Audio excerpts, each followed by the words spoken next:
Ephesians 6:12.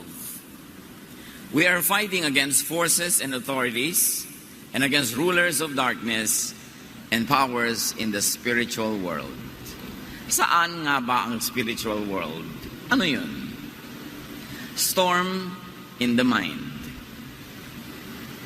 Father, we thank you for life and we thank you for the light of life that comes from you. Salamat, Panginoon, dahil kayo po ang tunay na kumikilo sa aming buhay at sa inyo pong kabutihan, kami ay patuloy na nakagagawa ng mga dapat gawin sa buhay. Lead us now, Father. Teach us, enlighten us about storms in the mind and about the realm of the Spirit. Father, we seek you. Be our speaker, be our teacher and healer. In the name of Jesus, your Son, our Lord, we pray with thanksgiving. Maraming layers ang mga katuruan sa Bible. Ang mga kwento kuminsan ay kwento talaga, pagkatapos may dagdag pang kahulugan kung ating lilimiin yung layers of significance and meaning. Parang sapin-sapin nakakanin, maraming layers. At ganon, ang isang kwentong napakadalas na natin pag-aralan at ngayon muli nating babalikan, Mark 4:35-41. Kinagabi ay sinabi ni Jesus sa mga alagad, tumawid tayo sa ibayo, kaya sumakay sila sa bangkang sinasakyan ni Jesus upang tumawid ng lawa. Habang naglalayag, inabot sila ng malakas na bagyo, kaya ang bangkang sinasakyan nila'y hinampas ng malalaking alon at ito'y halos mapupuno na ng tubig. Si Jesus ay natutulog noon sa may hulihan ng bangka, nakahilig sa isang unan. Ginising siya ng mga alagad at sinabi, Guro, baliwala ba sa inyo kung mapahama kami? Bumangon si Jesus at sinaway ang hangin, tigil. At sinabi sa lawa, tumahimik ka. Tumigil nga ang hangin at tumahimik ang lawa. Pagkatapos sinabi niya sa mga alagad, bakit kayo natatakot? Hanggang ngayon ba'y wala pa rin kayong pananampalataya? Natakot sila ng labis at namangha. Sabi nila sa isa't isa, anong klaseng tao ito? Pati hangin at lawa ay sumusunod sa kanya. Takot. Tema ng kwentong ito ay takot at saan ito nagmumula at paano ito napapawi. Ano-ano ang mga takot natin sa buhay? Hanapan natin ng aral ang mensahe ng kwentong ito. Mark 4:35, that evening, Jesus said to his disciples, let's cross to the east side. So the words and thought of Jesus was east side, not bottom of the lake.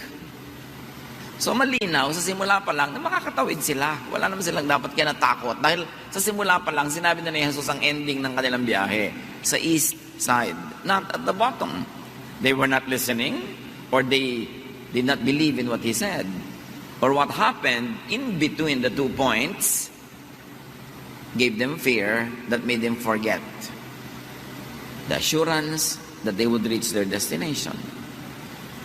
The words of Jesus already gave them the clear answer where they were headed. Mark 4:36-37. So his disciples started across the lake with him in the boat. Suddenly a windstorm struck the lake. Storm in the lake, of course, naturally. Lalo sa Sea of Galilee, yung mga bundok sa paligid nito na binubunggo ng mga hangin galing sa Mediterranean, tapos tumataas yung hangin pagkabunggo sa mga bundok, will meet with cold air, bagyo talaga. Agad, instantly, ang magiging resulta. And as fishermen, the disciples of Jesus knew that this could happen, and this always happened. Waves started splashing into the boat, and it was about to sink. It was about to sink, hindi started to sink. Marami tayong takot sa buhay as if we are already starting to sink, about lang naman. Dapat alam natin yung thin line between the two para hindi tayo nagpapanik. Mark 4:38, Jesus went in the back of the boat. Jesus was in the back of the boat with his head on a pillow and he was asleep. The back of the boat is the most stable. It is the least shaky part. Baligtad sa eroplano na yung back ang pinakamatagtag at makalog, sa bangka, yung likod ang mas hindi makalog. And his head containing his brain, his mind, the real spiritual realm in life is our mind. His head was on a pillow, on a cushion, a protector from bumps and noise. And because of that, he was asleep. He was at rest. Not storm, but rest in Jesus' mind. Ang laman ng isip ng kanyang mga disciples, yung hangin, yung alon, yung galaw ng sasakyang pangtubig. Sa loob ng isip ni Jesus, kapayapaan, siya'y tulog, protected by a pillow. So his disciples woke him and said, "Teacher, don't you care that we're about to drown?" The disciples tried to pull Jesus away from his peace into their fear. Ganda naman ang buhay hilahan. Tahimik kami, kinakatakot ako. Sabihin ko sa iyo kinakatakot ko, i-influensyahan kita para matakot ka rin. So takot na tayo pareho kung nadala mo ako. At yun ang ginagawa ng mga disciples at this point. Mula sa kapayapaan ng isip ni Jesus, dinadala nila yung isip sa kaguluhan ng isip nila. They wanted to colonize Jesus' mind with their fear. Will they succeed? Will they not? And we should be aware that others do that to you. Yung you are trying to have a quiet life, tapos dadali ka nila sa gulo.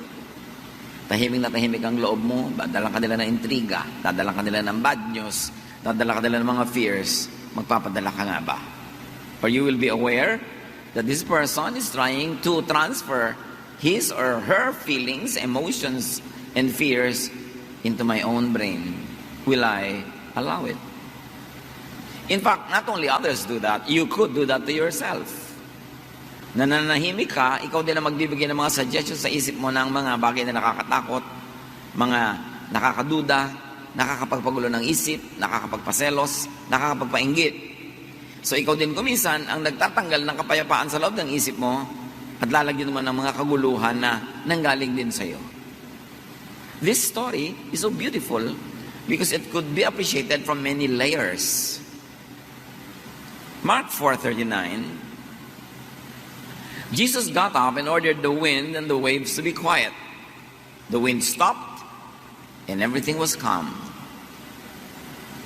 So as we see, Jesus did not let the thought or fear of the disciples dominate his mind.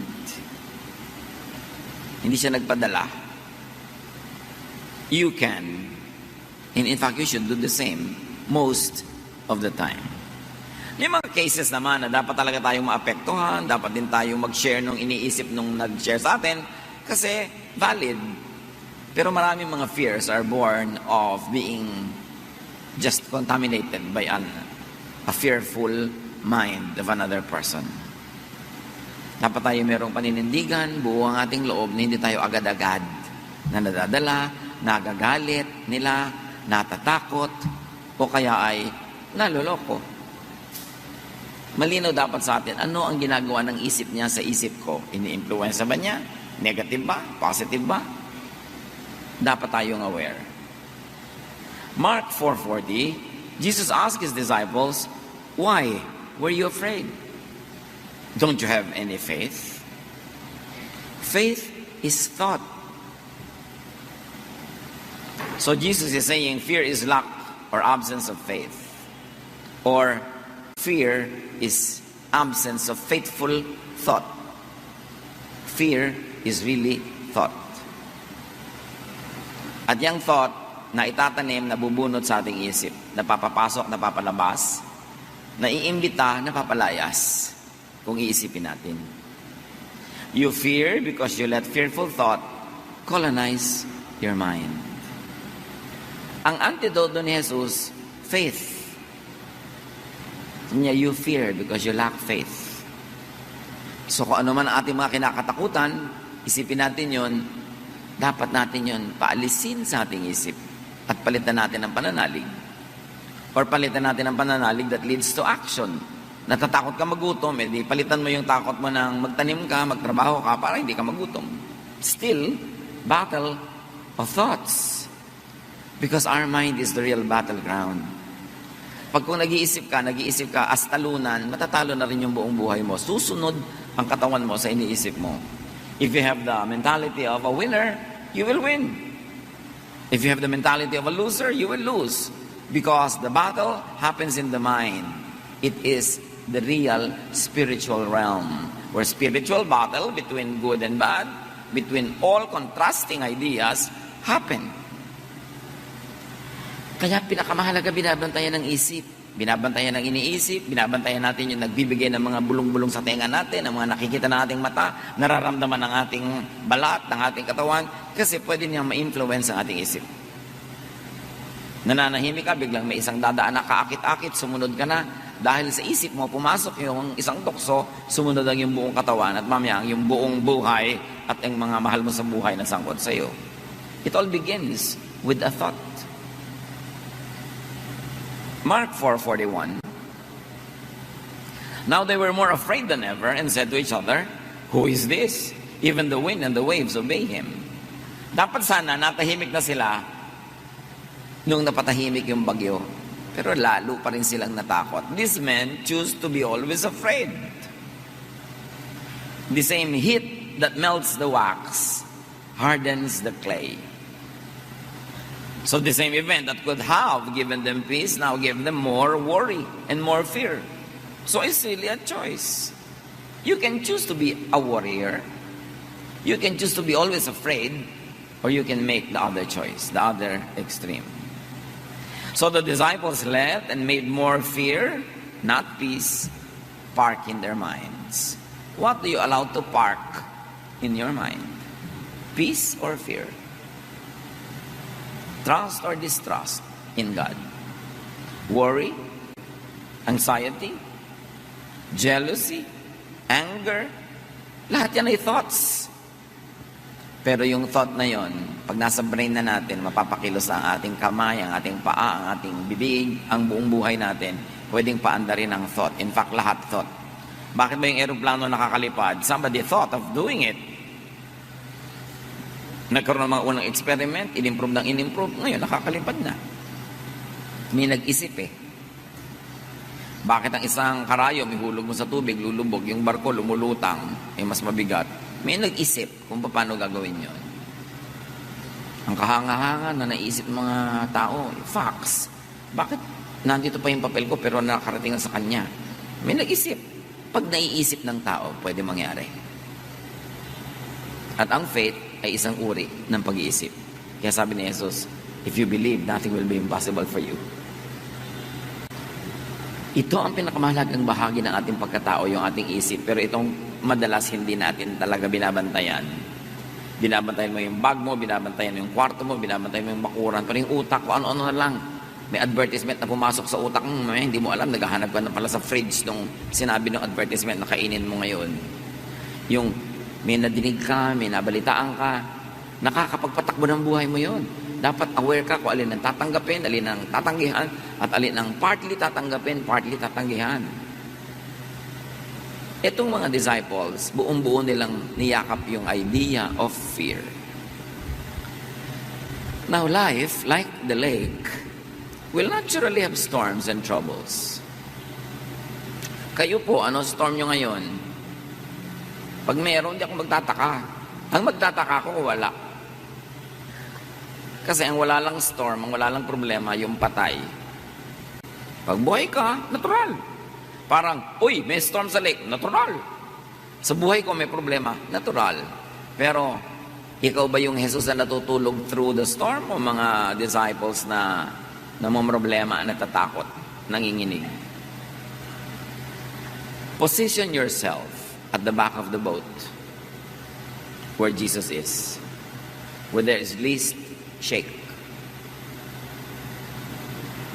Ano yung back ng boat? Pinag-usapan nga po natin mga kapatid. Yun yung pinaka-stable, pinaka-tahimik, pinaka-payapang bahagi ng bangka. Ganun din yung buhay natin. Merong stable, payapa at tahimik na bahagi. Halimbawa, yung bahaging hindi ka nandanakaw, hindi ka nandadaya, hindi ka nagsisinungaling, wala kang inaapi, tahimik na buhay yun. Tahimik na bahagi ng buhay. Kesa yung may dinaya ka, siyempre bukas malalaman niya, may ninakawan ka, bukas gagantihan ka niya, May sinaktan ka, gaganti siya sa'yo, yun yung harap ng bangka. Yun yung makalog, magulo. Alam mo, may magulong buhay at may tahimik na buhay. Ang itinitinda mo, mga bawal na produkto, mga fake, magulong buhay yan. Huwag mo expectin na magiging fear-free ang buhay mo. Kasi magulo yun eh. Yung nakikipagrelasyon ka, yung pala may asawa na siya. Alam mong magulo ang susuotin mo. Yung nagnanakaw ka ng credit ng iba, nagnanakaw ka ng ideya. Sa buhay na ito, pwede nating piliin kung doon tayo sa tahimik na lugar o sa magulo. May mga tao, chismisan at chismisan, doon ka pa makikiumpok. Alam mong gulo yung lugar na yon. Meron naman mga tao na nakikita mong napakahusay nila mamuhay, hindi sila nakikialam sa buhay ng iba, productive sila. Pag doon ka nakisalamuha, yun yung likod ng bangka, mas tahimik yun. Hindi ka masyadong maliligalig doon. Yung buhay na sobra kong makapaglustay. Pagkatapos, pag may pangangailangan, walang pera. Pag may sakit, walang pera. Pag kami namatayan, walang pera. Yun yung part ng bangka na magulo. Pero yung nagsisikap, kumikita, nag-iipon ng konti, kahit man lang, meron kang aasahan pag nangangailangan ka, hindi ka masyadong laging naliligalig. Mas stable. This boat is a very beautiful metaphor. So saan tayo lumulugar sa buhay? Kadalasan, tayo ang naglagay sa atin doon sa gulo na yon, kaya magulo. Kundi lang dahil nadamay tayo, kasi may mahal tayo sa buhay na pumunta doon, siyempre nadadamay tayo dahil mahal natin siya, nadadala tayo niya sa kanyang gulo. It is important. The back of the boat is the mind of Jesus. It is the godly, spiritual world. It is the rock, not sand. Stable. Pwedeng asahan. Ang pamamaraan ni Jesus, yun yung back of the boat na tahimik. Yung pamamaraan niya na sinabi niya, forgive. Yun ang tahimik eh. Yung naghihiganti, magulo yun. Yung sinasabi niyang love people instead of hate them, yun ang tahimik. Yung sinasabi niya, hinihingi niya yung dala mo, bigyan mo pa, dagdagan mo pa, para matahimik siya, titigilan ka niya. Yun ang tahimik na pamamaraan. Hindi nag-aagawang kayo at nakikipag-agawang ka lagi. Yung sinasabi ni Jesus na, tumulong ka sa kapwa, kesa sa nanglalamang ka sa kapwa. Yun ang tahimik na paraan. That is the back of the boat. That is the mind of Jesus. That is the spiritual realm in which we should operate. And in life, we should benefit from and use all possible helpful positions. Like the back of the boat. Like, have pillows. Get help. Ano ba mga pillows ng buhay natin? Mga kaibigan, mga kasama natin na sinishield tayo from too much shake, from too much collision with other hard objects. Yung mga kaibigan mo na inilalayo ka sa gulo, pinapayuhan ka na maganda, tinuturuan ka, kesa mga taong lagi ka nilang isinusuong sa gulo, pinapasok sa away, pinapahamak. Hindi pilo yun, bato. Kaya pag nakapatong ang ulo mo sa bato, konting uga, nakakabukol ka na agad. At may mga tao sa paligid natin na pillows, may mga tao na bato, malalaking bato, na nakakabiyak ng ating mga bungo. So again, pipili ka, saan ka sa sandal, kanino ka sasama.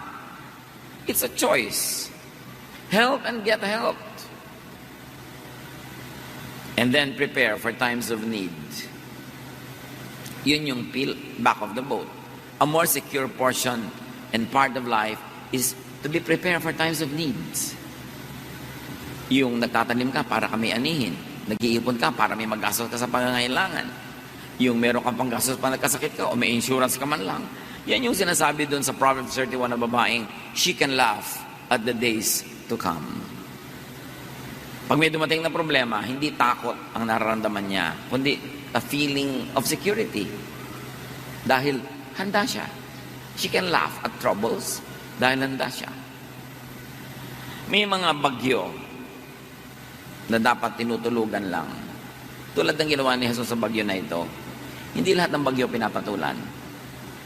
Hindi lahat ng problema siniseryoso. Hindi lahat ng away sinasalihan. Hindi lahat ng argumento dapat ka manalo.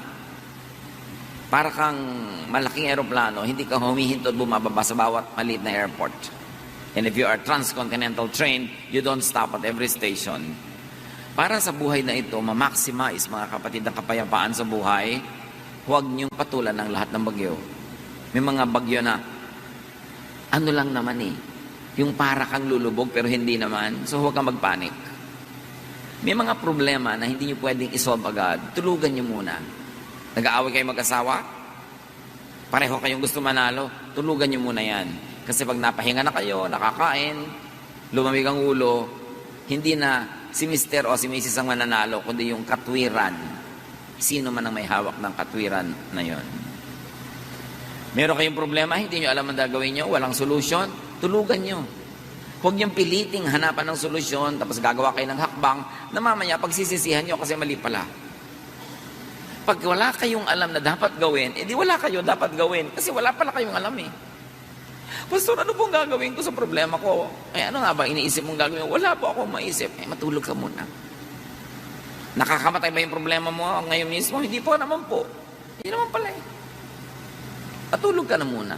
Magpahinga ka. Parang nung araw na nagka-counsel pa ako sa telepono, sa landline na itinigil ko, salamat na lang. Magriring ang telepono, alam niyo naman ako, nung bagong pastor ko, talagang all mind to kid.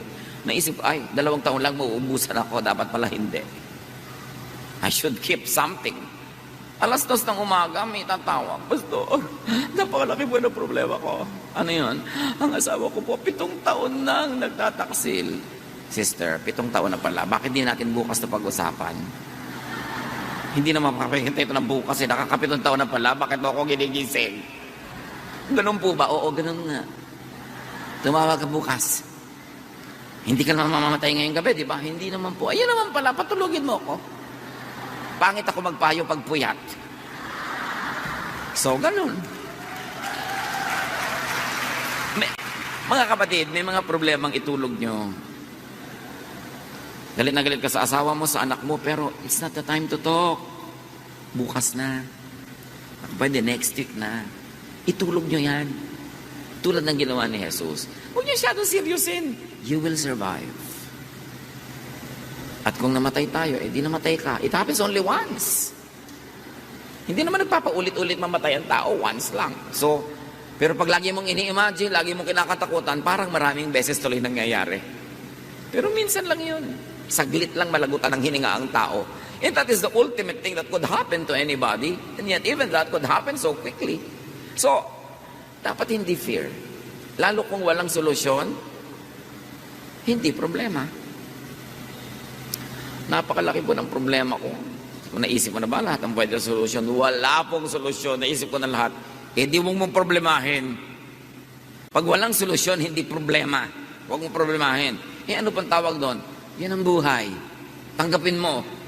Manahimik ka and enjoy other things in life. There are things you just have to embrace because you cannot get rid of them. Kasi ang definition ng problema, may solusyon na katapat. Parang anumang imbornal, may langit pa rin katapat yan. Ngayon, kung wala siyang katapat, wala siya. Huwag niyong problemahin ang walang solusyon. Tanggapin niyo na lang. Luluwag ba inyong buhay and make the most out of it. Stop complaining and stop being afraid.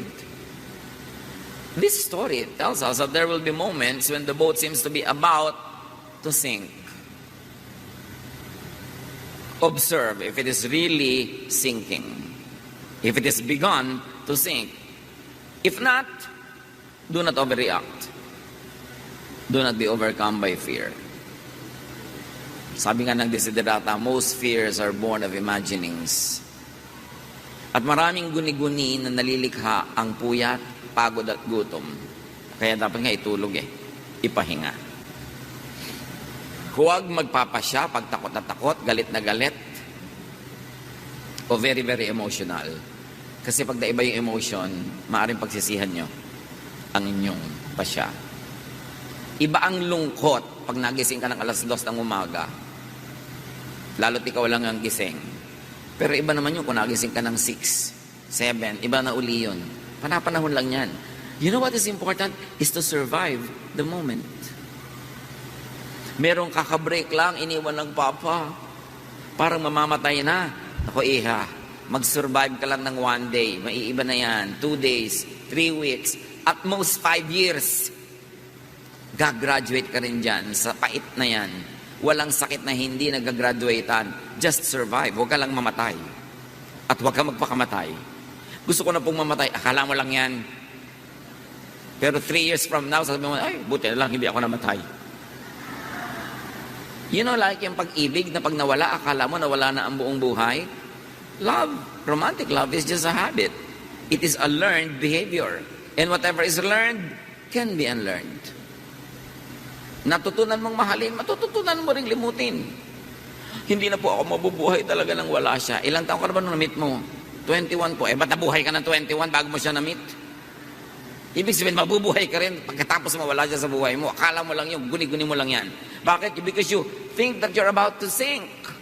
You think that you are sinking. No. The boat where Peter and everyone else was not sinking. It just seemed that it would sink. Kaya parang wala ka ng pag-asa. Para lang yun. Basta buhay may pag-asa. Akala mo lang yun. Nalulunod ng luha ang mata. Nahihilam, nabubulag ng luha ang mata. Kaya huwag masyadong magdrama. Tibayan ng loob. Lalampas din yan. Pag sobrang hirap, sabihin mo, this too will pass with the help of God. Lahat halos ng nakikita mo naglalakad, nakaupo, kasalamuha mo, dumaan na yan sa isang mabigat o marami mabigat ang problema. Survivors din yan.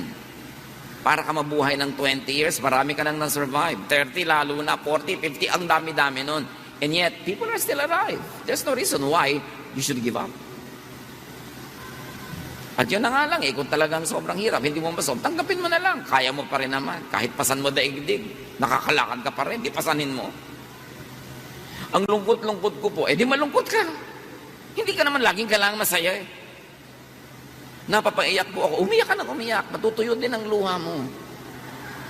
Ang lungkot-lungkot ko po, naku, makakatulugan mo rin yung lungkot na yan. Hindi po ako makatulog. Akala mo lang yun. Mamayang alas 3 ng umaga, makakatulog ka rin. So, agahan mo na. Hindi po talaga hindi bale, mamayang 7, tsaka ka magsisimula matulog. Maghapon, tulog ka rin. Siyempre, matutulog ka, alam nga namang hindi. So, scheduling lang. Manage your fears. Manage your emotions. Sabi ni Jesus, ba't kayo ganyan? Wala ba kayong faith? Parang wala kayong Diyos. Parang wala kayong aasahan. At parang naman wala kayong nakitang mga ginawa ko ng mabuti para sa inyo. Pagkasama si Jesus, sabi niya, I can smile at the storm. Alam niyo yung kanta na yun? Yung kasama mo si Jesus sa boat, you can smile at the storm. Hindi dahil nakakatawa yon, kundi dahil nakakapagpalakas ang loob ang presensya ng Panginoon. 1 Peter 5:7, ipagkatiwala niyo sa Kanya ang inyong mga alalahanin. Mga alalahanin niyo sa buhay sapagkat Siya ay nagmamalasakit sa inyo. Alam niya ang pinagdaraanan nating lahat. So look at Jesus. If He is sleeping, you be at rest. If He is not concerned, don't be. Kaya mahalaga na alam natin ang isip ni Jesus. Alam natin kung anong mahalaga sa Kanya, alin ang hindi. Para huwag na natin pahalagahan yung hindi naman pala mahalaga sa Kanya. Huwag natin katakutan yung hindi naman niya kinatakutan. Why? Because Jesus is in us. Yun ang lagi nating nalilimot, that Jesus is in us. The Spirit of the Lord is in us.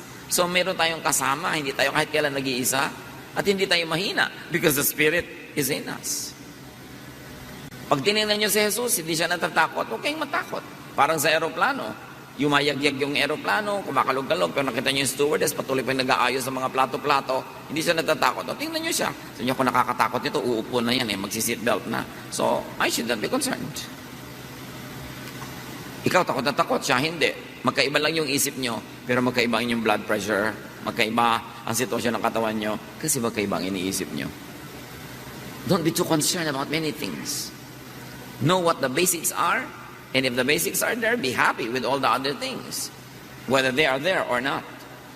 Sabi ng Panginoon kay Martha sa Luke 10:41, Martha, you are worried and upset about many things, but few things are needed.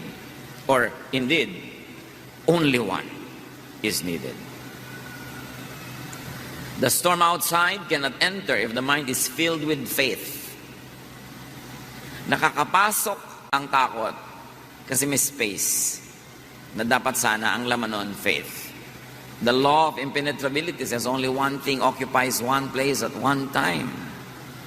So kung puno ka ng faith, walang space yung fear. Inversely proportionate yan. The more faith, the less fear. The more fear means less faith. So fill your mind with Jesusness, with the thoughts, teachings, assurances of Jesus. And do not leave room for the devil, which in this case means negative thought or fear. Hindi laging may dalang malaking tinidor yung devil at hindi laging siyang mayroong buntot at mga sungay. Negative thought could be the devil. Hebrews 12:2, we must keep our eyes on Jesus, who leads us and makes our faith complete. In Ephesians 4:26-27, do not give the devil a foothold. Huwag ninyong bigyan ng pagkakataon ang diablo. Huwag niyong bigyan ng pagkakataon kayo bigyan ng takot, bigyan ng galit, bigyan ng inggit, bigyan ng selos. Don't give the thought a chance. Reject it. You can say no.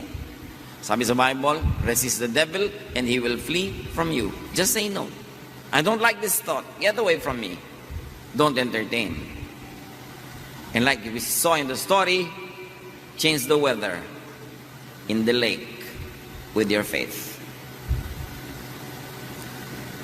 You can change the weather in the lake with faith.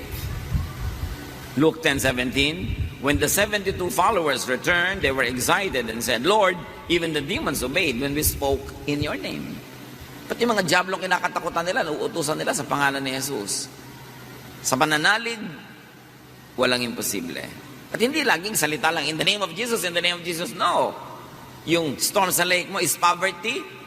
Hindi mo sasabihin, in the name of Jesus, lumayas ka poverty. No. Follow the teachings of Jesus. Plant. So you will harvest.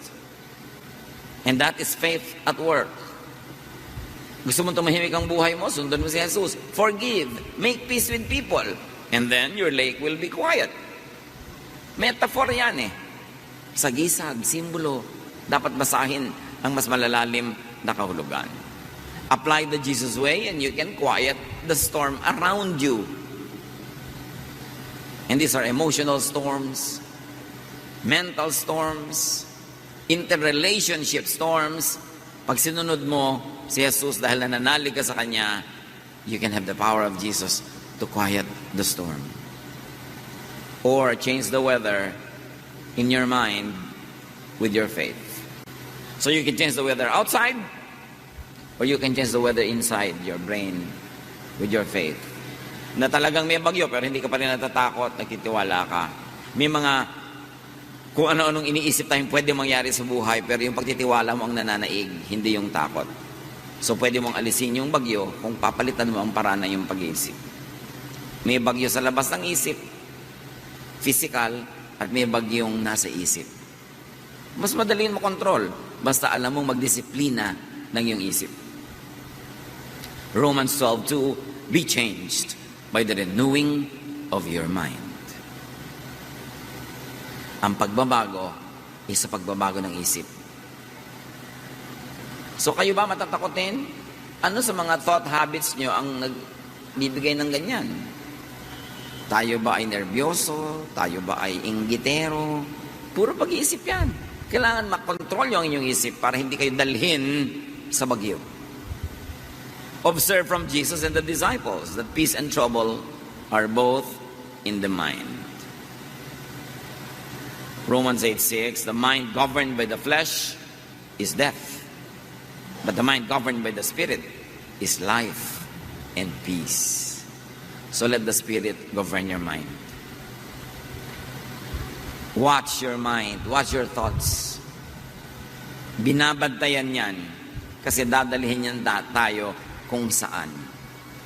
Dadalhin niya tayo sa harap ng bangka o sa likod. Dadalhin niya tayo sa bagyo o sa tahimik at payapang panahon. Teach, train, and discipline your mind to have faith in God and not fear. 2 Timothy 1:7, sapagkat ang Espiritong ibinibigay sa atin ng Diyos ay hindi Espiritu ng kahinaan ng loob, kundi Espiritu ng kapangyarihan. Nasa Panginoon ka, you must have the spirit of a victor, a winner, a champion. Hindi yung para kang lagi na lang kailangan ligtas, kailangan tulungan, kailangan kaawaan, kahabagan. That's the spirit of a loser. At hindi yan bagay sa mga anak ng Diyos. Teach, train, and discipline your mind to think like the mind of Jesus. Pag ginawa ng masama, nagpapatawad. Pagka tinatakot, hindi natatakot. Laging nagbibigay ng kabutihan. Kasi kung anong itinatanim mo, yun ang aanihin mo. Colossians 3:15, let the peace of Christ rule in your hearts. So ang sinasabi ng panalangin, thy kingdom come. Pagharian niyo po ako sa aking puso, which technically is really sa aking brain. That you are the temple of the Holy Spirit. So ano ba yung ibig sabihin na temple ka ng Holy Spirit? Ang nakatira, Holy Spirit, hindi Diablo. So dapat payapa ka. At sinasabi pa, Christ lives in me. And if it is Christ who lives in you, you are the temple of the Holy Spirit, the kingdom comes into you, it could lead to nothing but peace. In spite of the storm. Hindi because there's no storm. Laging may storm. But peace in spite of. Kahit na sa kabila ng katotohanan may bagyo, payapa ka. Kabila ng katotohanan na pinagtaksilan ka ng isang taong pinagtitiwalaan mo, nasasaktan ka sa pangibabaw, pero sa kaloob-looban, may kapayapaan ka nagmumula sa Diyos. Namatayan ka ng mahal sa buhay, masakit, mahapdi, namimiss mo, pero meron ka pa rin kaloob-looban mo na matibay na Diyos ang nagpapatibay. Nalugi ka sa negosyo, nasaktan ka siyempre, pero hindi ka nawawala ng pag-asang babangon ka muli. Nabigo ka sa mga gusto mong gawin, pero hindi ka bumibigay dahil alam mong meron pa na pagkakataon. It is important for you to command, control, and change the weather inside your mind. Because the real deadly weather is not out there, but in here, in the mind. That is the realm of the spirit in which all the battles happen. Battles of choices between good and evil, between right and wrong, between light and darkness. It all happens not out there, not down here, but in here. This is the realm of the spirit. Kaya binabantayan ng isip. Mark 9:23, if you can, Jesus said, everything is possible for one who believes. Pag naniniwala ka at paniniwala ay isip, lahat susunod sa iniisip mo. Lahat mangyayari. Tulad ng bulwagan na ito, ginawa in 77 days. Kasi may nag-isip na gagawin at pwede. Nagawa. Pero kung ang gumagawa sa building mo, isang naku, mahirap po yan. Matagal niyang gawin. 20 years na, hindi pa yung tapos. Naku, ang hirap po mag-aral. Ay, kaya pala, 15 taon ka lang sa grade 1. Pero meron naman, kaya ko po yan. Ako talagang grade 1 pa lang, nagiging grade 7 na. Nasa pag-iisip. Belief and thought can make things happen. Lahat ng nag-achieve ng great things, inisip niya yon. Great Wall of China, bakit nagawa yon? May nag-isip, pwede yan. Mahirap po yan.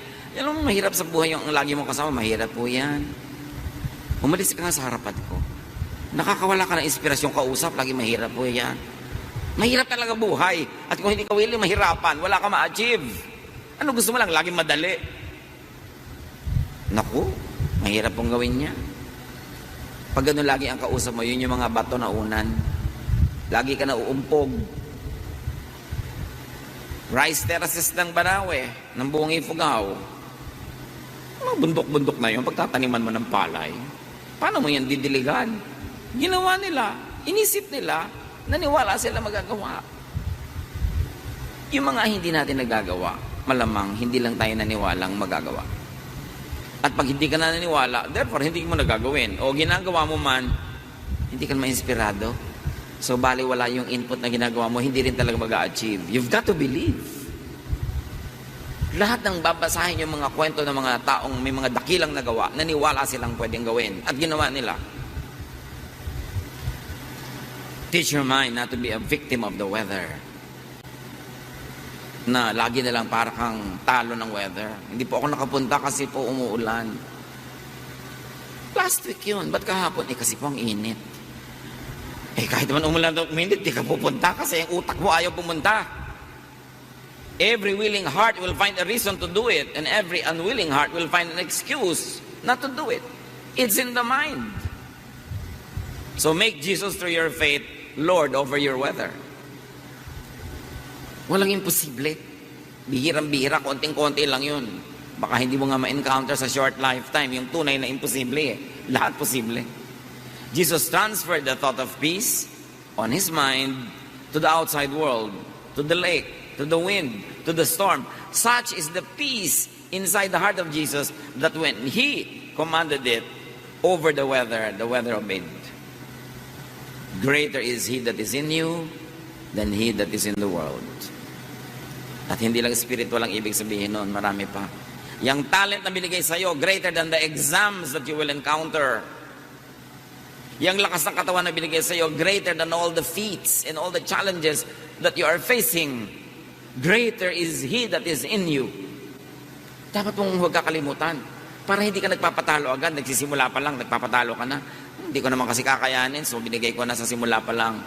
That is the spirit of a loser. Jesus did so many things. You can and should do the same. Why? Because you were made in God's image. Jesus is the firstborn of the family of God. Ibig sabihin panganay, may mga kasunod at tayo yon, mga anak ng Diyos.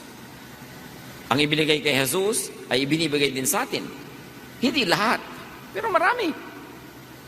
John 14:12, I tell you for certain that if you have faith in me, sabi ni Jesus, you will do the same things that I am doing. You will do even greater things. Gano'n na natin na-realize sa buhay natin yon, na nahigitan mo pa yung ginagawa niya. So sabi niya, you can do greater things. Iyon na lang pumantay tayo, ang laking achievement na, o sumunod man lang ng malapit-lapit, hindi sobrang layo.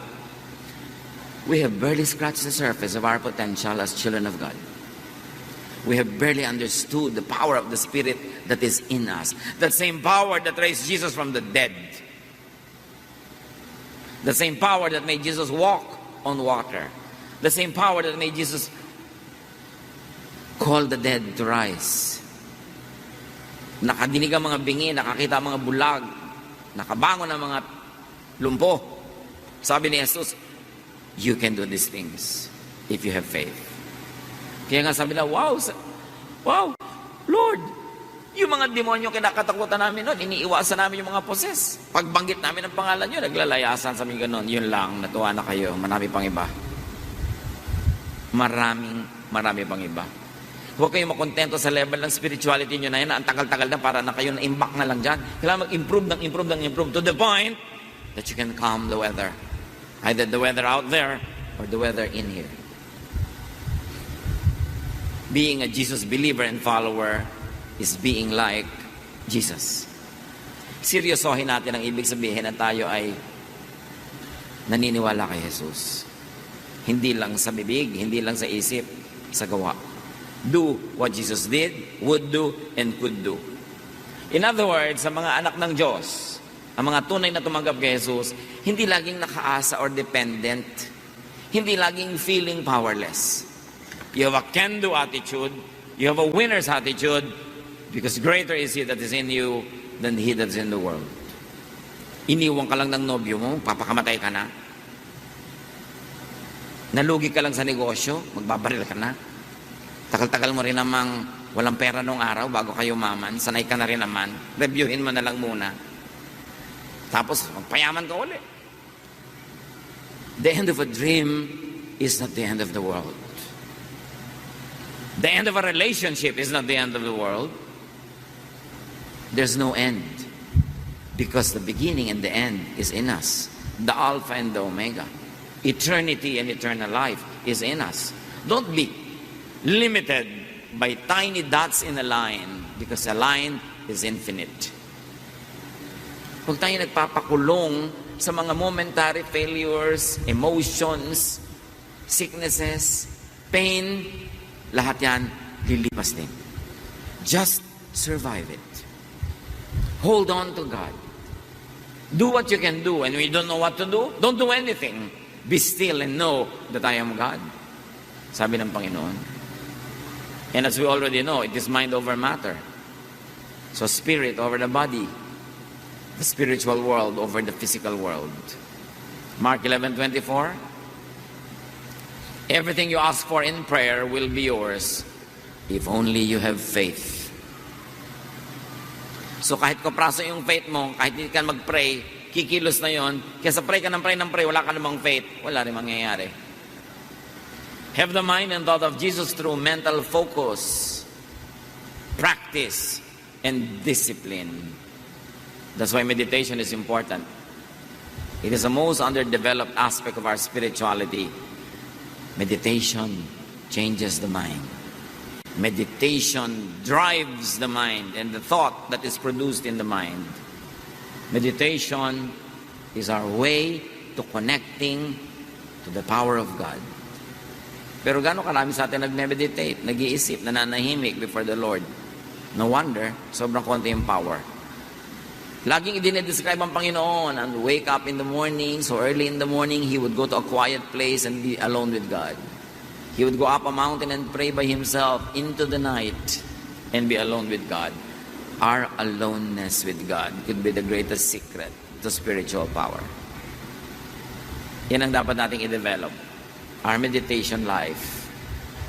Meditative, complete. That you always contemplate. That you have a contemplative lifestyle. Na bago ka magde-decide, nananahimik ka muna.